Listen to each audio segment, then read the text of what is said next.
지난 2월 농지연금 가입 연령 기준이 만 65세에서 만 60세 이상으로 하향됐습니다. 하지만 여전히 농지담보 허용 기준이 높아 농지연금에 가입하지 못하는 농민들이 많았는데요.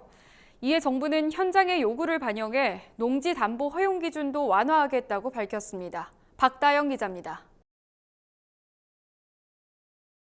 정부가 농지연금 가입의 담보 허용 기준을 완화했습니다. 정부는 최근 이 같은 내용을 담은 한국농업총공사 및 농지관리기금법 시행규칙 개정안을 공포했습니다. 이에 24일부터 담보가 설정된 농지에 대한 농지연금 가입 조건이 완화됩니다.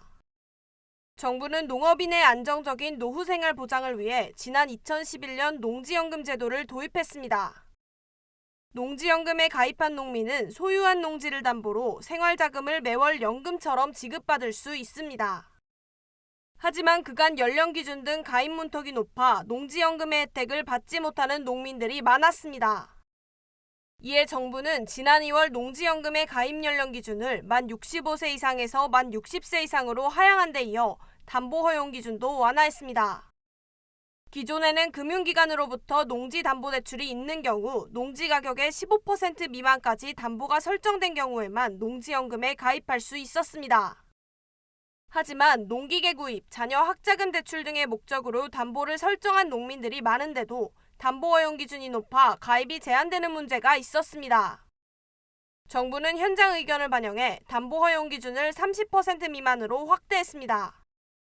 다만 이 경우 수시인 출형 상품에 가입해 기존 금융기관 채무를 모두 상환하는 것을 약정해야만 가입이 허용됩니다.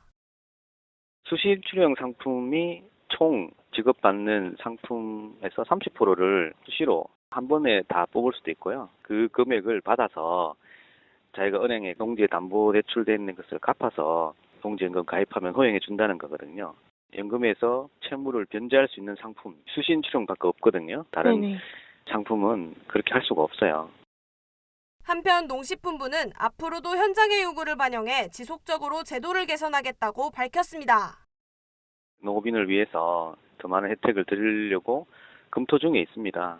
배우자 연령도 좀 하향하는 것도 검토하고 있고요. 임대형 우대 상품 이런 것도 검토 중에 있습니다. MBS 박다영입니다.